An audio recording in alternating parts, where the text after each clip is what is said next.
welcome you to another edition of Loyalty Live. Loyalty Live is the series where we talk to the leaders in customer channel and brand loyalty about the technology, trends, and most importantly, the best practices that are impacting a brand's ability to drive unique engagement and customer loyalty.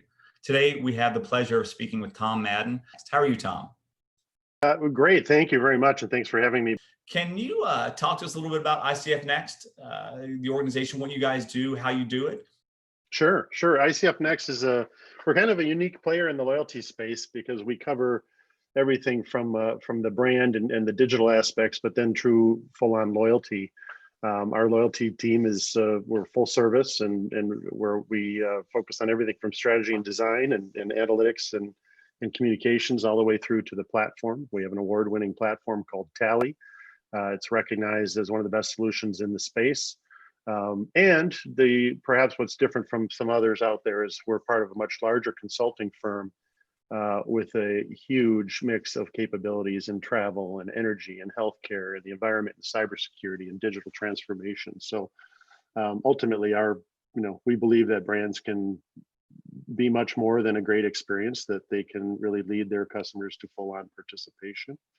And when they're able to create those emotional connections and get the reciprocal relationships, it helps them retain and grow their customers and be a positive brand in their communities. Absolutely. For those who don't know you, you've been in this industry for a long time. You and I know each other going back a number of years. Obviously, I have great respect for you and your insight and kind of your just depth of knowledge you have in the industry. But can you talk a little bit about your role as a senior partner at ICF Next, kind of what you do? Sure. Yeah. Overall, I'm responsible for client success and growth. That applies to existing clients and prospective clients.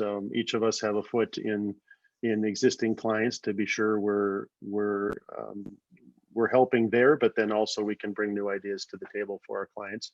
And the same for those who are looking at working with ICF Next. The more we help our clients achieve their goals, the more we create long-lasting, mutually beneficial relationships. Personally, I've been in the loyalty space almost my entire career. Certainly customer marketing my entire career, always on the service side, not on the client side. I've worked with literally hundreds of loyalty programs around the world, including the majority of the top 10 airlines, hotel groups, restaurant chains, you name it. Credit card co-brands, even the card companies themselves like Amex, Visa, MasterCard, and the like. But ultimately, it's always been around strategy and helping them design or redesign their program, look at the data, and build the platform and manage it in an ongoing way to make sure they're succeeding. Okay, great. One of the questions we like to ask is, what is customer loyalty? Obviously very important. What are some of the challenges you see? We always like to know what it's like in a traditional environment. What are some of the biggest challenges you see, or maybe even the opportunities brands have for customer loyalty in this environment? Sure. Yeah, I'll give you one of each. I think one of the challenges is for those industries hurting from COVID, right? Travel and hospitality, restaurants, we all know that they're hurting. Travel and hospitality, they were down to sometimes 5% occupancy early on. And restaurants have been closing by the tens of thousands across the US. So we know they're hurting. They're built on a population that is meant to be out and about, not stuck at home. However, while people are at home, there are segments of their customers that are performing. So the key is to anticipate which segments those are and what they're looking to do. So McKinsey had a recent study that showed in the hotel industry, for example, the overall industry RevPAR, which is revenue per available room, is correlated to unemployment and may not fully recover till 2023. But when you dig deeper into that, you'll see that the economy brands of hotels are actually performing much better than luxury brands. So there is opportunity. People are traveling. They still want to do local vacations, regional vacations. They need to see their family, take a kid to college. Even though that's changed, they still need to do that. So the more these brands can anticipate what their customers will be doing or are doing, the more they can better meet the needs. On the opportunity side, there are plenty of industries also doing exceedingly well, thanks to the change in behaviors during COVID. With more people being homebound and saving money and focusing on needs, focusing their spending on needs. You see grocery and home products and auto stores doing pretty well or very well. And so it's key for these folks to be, these brands to be capitalizing on this moment of, in the case of grocery, 40% increase. I mean, they should be capturing the data from these customers and encouraging them to join their loyalty program so they can better anticipate their needs going forward and keep them in a year or 2 years time when people are back out at restaurants and on the road. So you mentioned kind of the high end kind of traveler, right? The Hyatts, probably the Marriotts potentially. I think that's probably due to just the lack of business travel there is right now, right there. I think we've started to see a little bit of an uptick in travel, airline travel, but it's vacation. I think there's big concerns coming. September 1st, as people go back to school, whether it's virtual or a mix or in person, that the airline travel could drop off pretty significantly again. Right. Yeah. Airline travel could, and very much likely will. However, if you think about hotels, with school being virtual, it gives me as a parent a lot more flexibility to go do my work where I need to. You see behind me our offices, which I haven't been in since the first week of March, and I likely won't be there till January. I miss it, but being at home gives us flexibility. And with my kids' education being virtual, we can go somewhere and do it from there. So hotels and the like, there are brands that are focused on customers that drive and the like. They could perform well if they take advantage of what they know about their customers. Absolutely. I agree with that wholeheartedly. Can you name a brand or maybe a few that you think have done a really good job of creating customer loyalty during this time, and maybe why that is? Yeah, so I kind of hinted earlier at grocery. Some of the companies or brands that are doing really well are taking advantage of, in a good way, of course, of customer concerns and the new behaviors we're seeing from customers. They're adjusting their promises and they're delivering on them. So for example, grocery, as I mentioned, which according to Supermarket News is up 40% this year. Most of the customers, the new customers that grocery are seeing, are first-time customers because they've been shopping elsewhere or been going to restaurants quite a bit. Stop and Shop and other well-known grocers have adjusted their business to accommodate for online ordering and parking lot pickup or curbside pickup, as well as delivery. And so if you think about this is really meant to alleviate health concerns. Customers don't want to be inside with a bunch of other people, especially pre-mask. And it helps them lock up the majority of the business by keeping customers from shopping at multiple groceries. So as a locally here, for example, my wife and I, neither of us have stepped foot in a grocery store since March. And now all of our grocery spend is 100% with the one store in our neighborhood rather than the 3 in our area. So, and it's all done because we order online and they bring it out to our car, put it in the hatch, and we drive away. So the grocery is a great example of somebody who's kind of pivoted on how they deliver and have taken advantage of it. Absolutely. When you look at your propensities to be loyal, what are a couple brands that you're loyal to and why? The grocery, is that an example? Name a couple brands that you're really loyal to and why.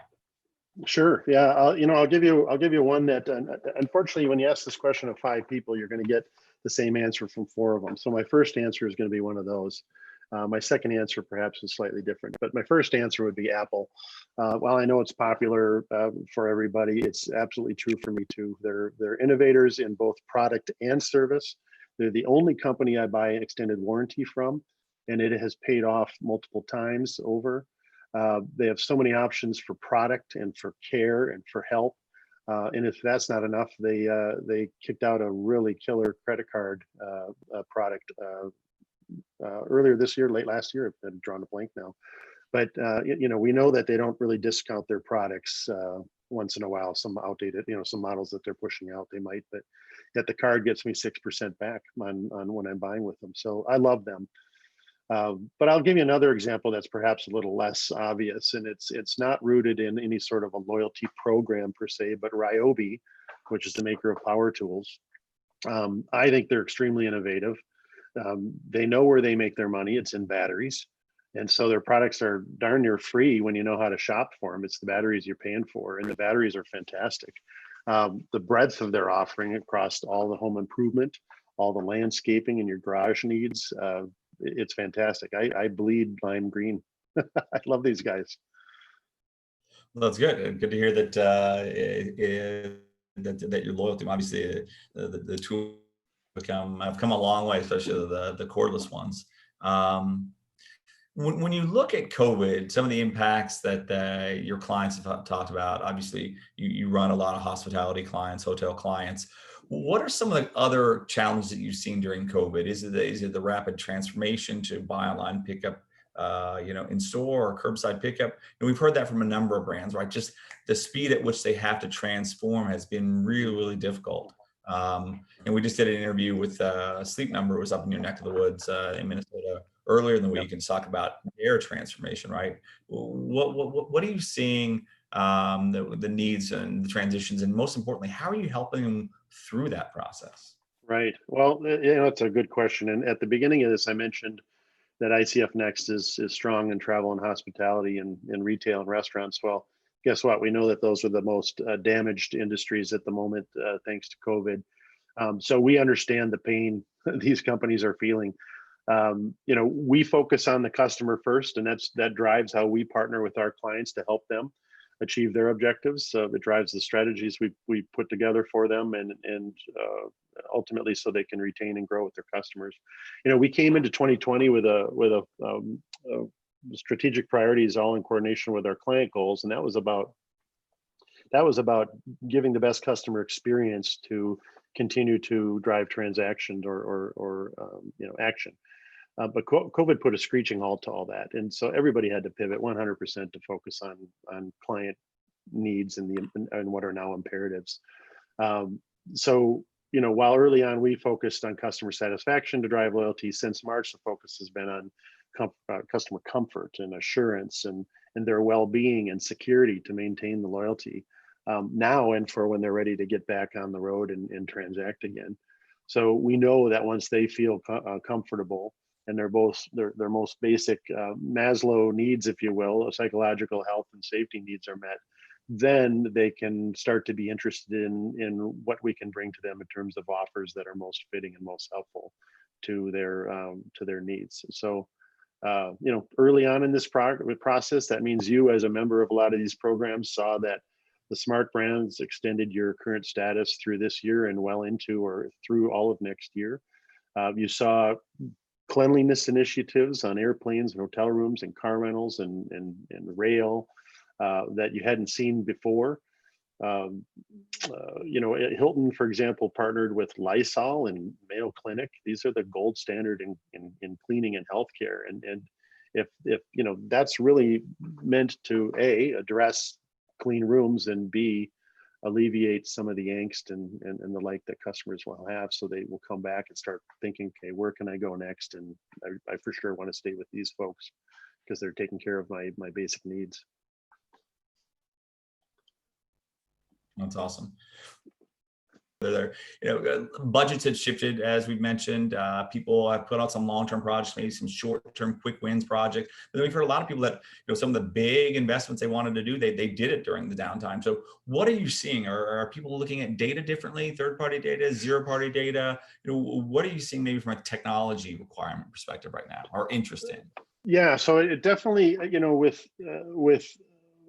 in many industries, a financial crunch, and other industries where they're getting a surplus, you suddenly have a renewed interest on a return on investment. So, there's always going to be 100 things on the plate that companies want to do with technology or data, but there's only the resources to do, let's say, 3 or 5 or 10 of them.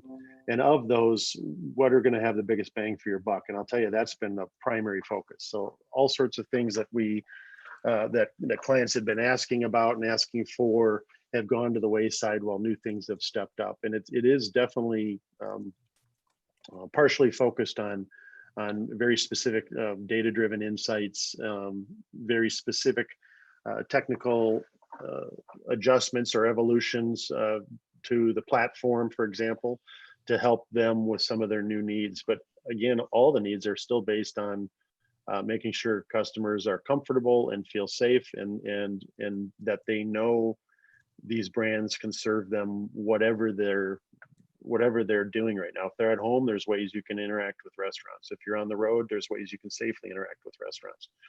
So the focus on return on investment has been huge. That's awesome. Yeah, that's a good point.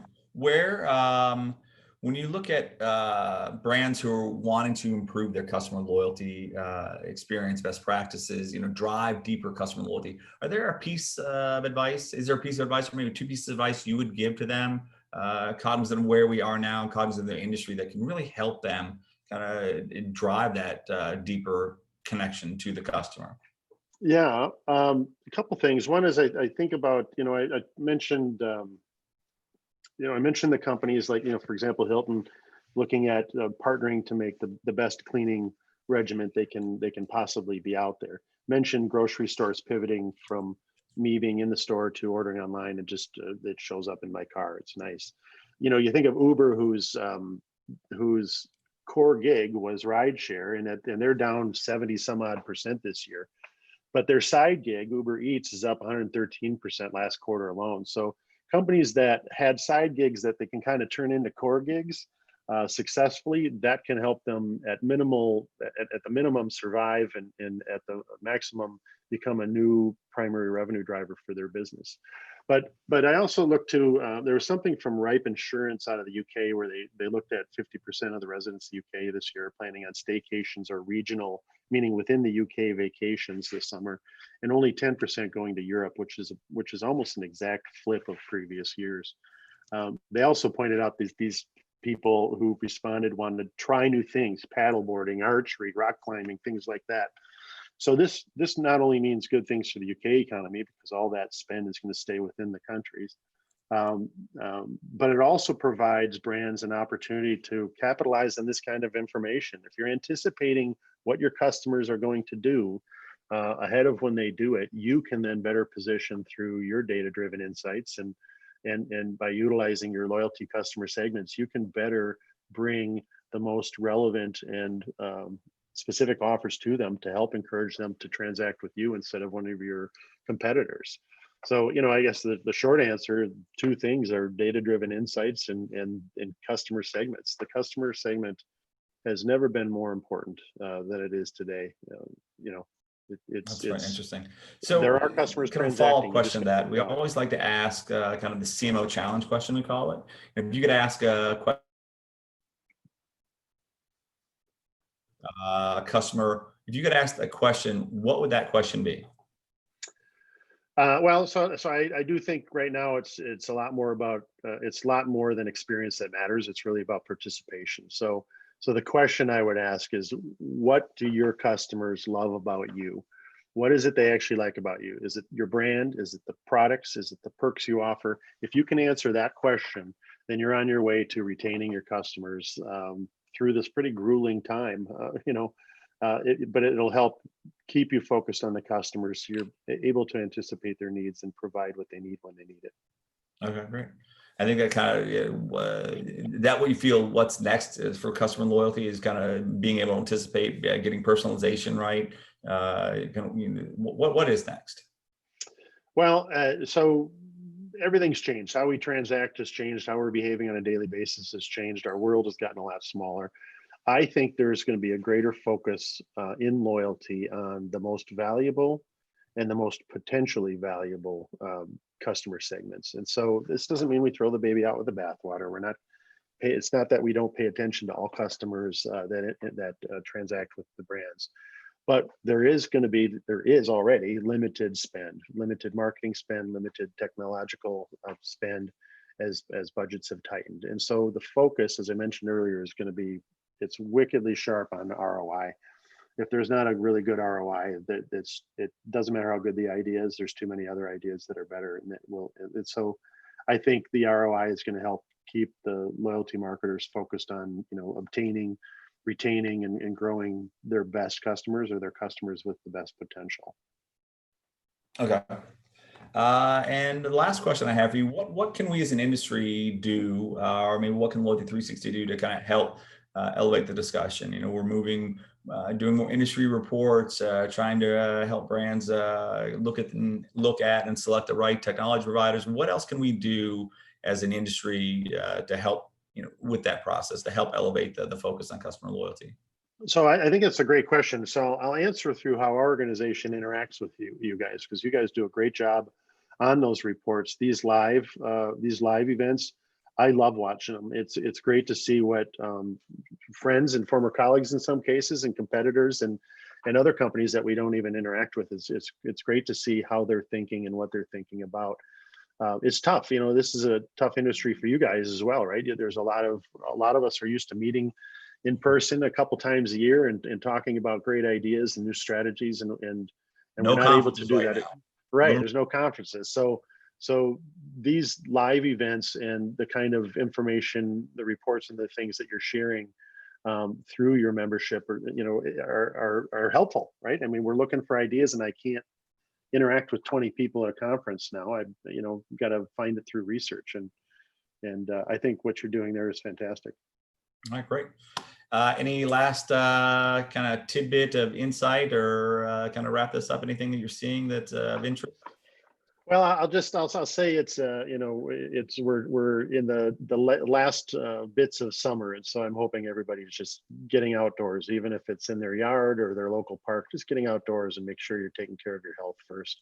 Everything else will follow, but you've got to be healthy and happy, and we'll take care of all the good brands out there are taking care of their customers, but you've got to be sure you're taking care of yourself first.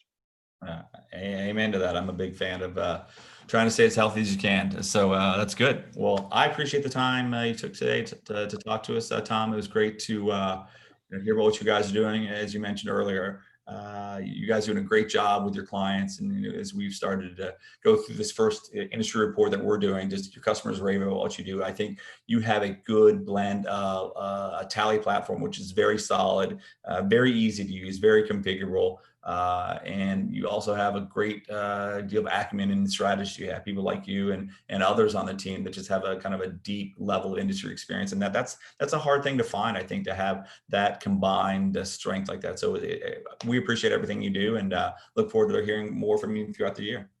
Thank you, Mark and Carly and Loyalty360. I appreciate the opportunity. We have a killer team at ICF Next, and I'll leave you with this. About another killer team. Go Twins. There you go. All right. Thanks, Tom. Thank you. See you later.